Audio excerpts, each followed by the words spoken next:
Good morning, সবাই কেমন আছো বন্ধুরা? আশা করছি ভালো আছো, আর তোমাদের আশীর্বাদ নিয়ে আমিও ভালো আছি। তো চলো বন্ধুরা, সকালবেলা উঠেই এই বৃষ্টি ভেজা সকাল দেখে খুব সুন্দর লাগছে।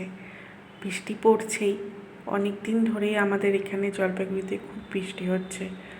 খুব বৃষ্টি দেখতে খুব ভালোই লাগে আমার। তো তাই ব্যালকনির ফাঁক দিয়ে একটু বৃষ্টি দেখছি, তোমাদের সাথেও একটু করে শেয়ার করছি। তো বৃষ্টি দেখলে তো আর হবে না, তো কিছু তো পেটে দিতেও হবে, কাজকর্মও আছে, শুধু বৃষ্টি দেখে তো পেট ভরবে না। তো চলো বন্ধুরা, থাকো। তো পুজোর জন্য রেডি করতে হবে, ঘরের কাজও আছে, বাসি টাসি কাজ করে ঠাকুরও দেওয়া হয়ে গেছে আমার।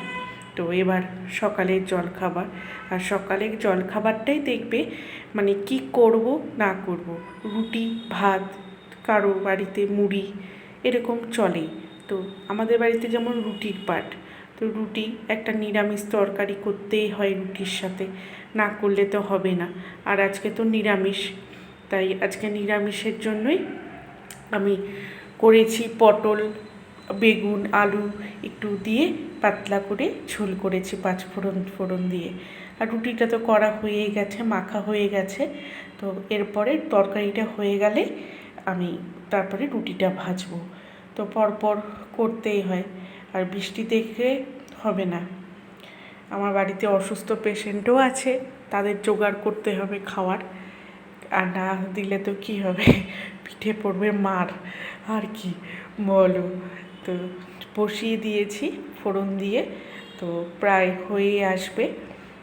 প্রায় হয়েই গেছে তরকারিটা, বেশিক্ষণ লাগে না এই তরকারিগুলো, দেখবে খুব তাড়াতাড়ি হয়ে যায়, একটু ভাজা ভাজা করে নিয়েই হয়ে যায়।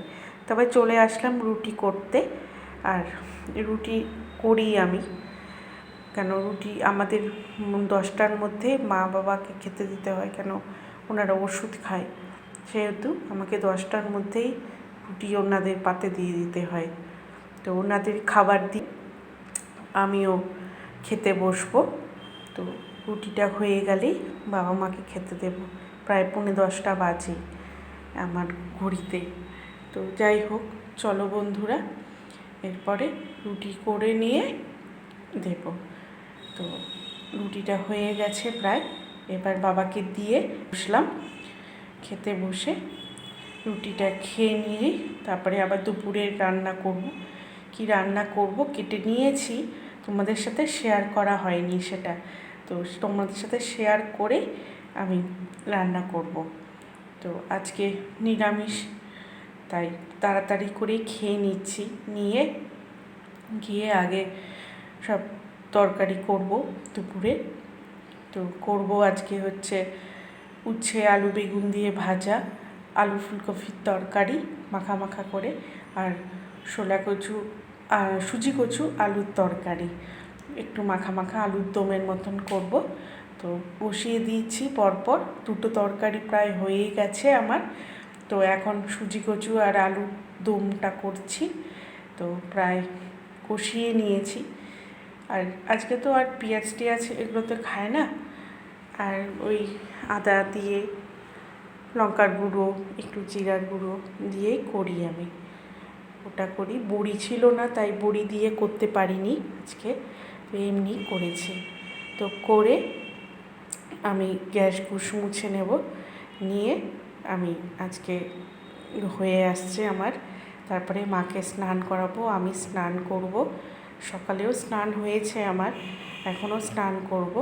আর আজকের ব্লগটা প্রায় আমার শেষের দিকে। তোমাদের ভালো লাগলে তোমরা কমেন্ট, লাইক এবং শেয়ার করে দেবে।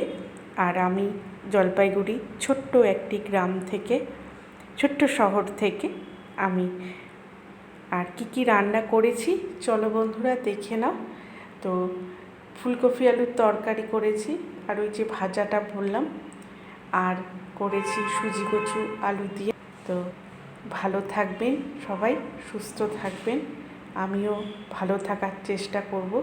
আর নতুন ভিডিও খুব তাড়াতাড়ি আবার আসবে, তোমরা থাকবে কন্টিনিউ।